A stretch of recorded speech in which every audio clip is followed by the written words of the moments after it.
actual emission reduction figures, and it doesn't give us much in terms of the finance. I don't find it legally binding. Why don't I find it legally binding? Because it isn't legally binding. This is a political declaration, or a political declaration incoming, which may or may not be agreed to by the plenary later tonight. Is there any good things about it? Well, I think there is one good thing about it, and that is that there is an agreement internationally, or there may be an agreement internationally, which I believe can have an importance for political developments in the world. I think that this can mean that it'll be easier for the US to actually get a legislation, and that in itself is a very, very important objective, and I think that is crucially important, and any international developments that can help that process, I think, is valuable.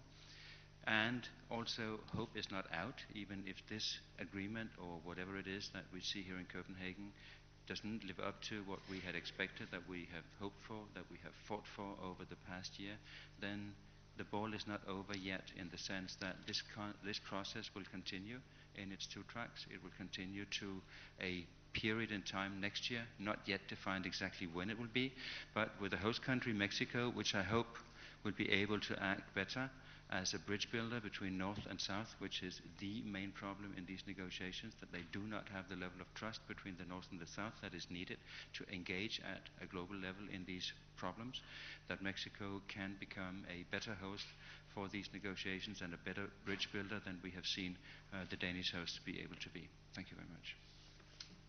Thank you. Next, I'd like to pass the microphone to Antonio Hill from Oxfam. Thanks very much.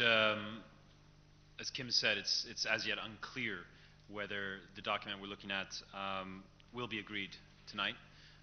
There are only a few parties that have come forward and supported this and held this up as an agreement. There's already been recognition that it's not perfect, and far less than that, I think it can't even be called a deal. It could be called a cop-out if it were agreed. And that's because it has no deadline for agreement in 2010, no certainty that it will be a legally binding agreement that is negotiated if negotiations carry on, and it's because the substance in the agreement is lacking.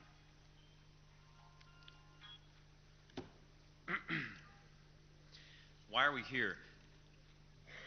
Vulnerable developing countries here in Copenhagen came with the expectation that we would see a comprehensive agreement reached,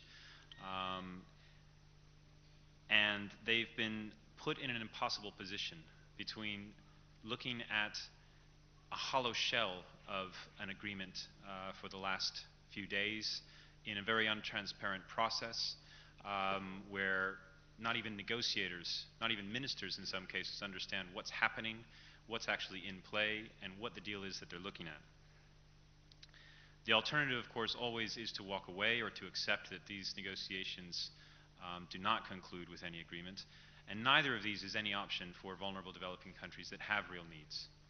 Just 3 months ago, I had the privilege of visiting some communities in the high Andes in Peru. They depend on a river that is fed by glacial meltwater, and it is the glacial meltwater that guarantees they have water all year round.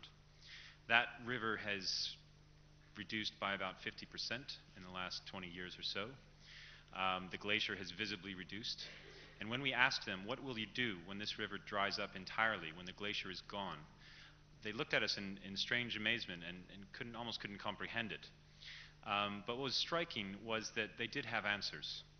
They were able to tell us about a neighboring community that had a reservoir where they had water management to take better advantage of rainwater. For communities like these around the world that need urgent responses to avoid the worst impacts of climate change, what they were looking here for in Copenhagen was decisions and urgent action, not deliberation and delay. What they'll see if this agreement is actually accepted as an agreement in Copenhagen will not give them solace, will not give them certainty that they'll get what they need. We know that this is going to deliver much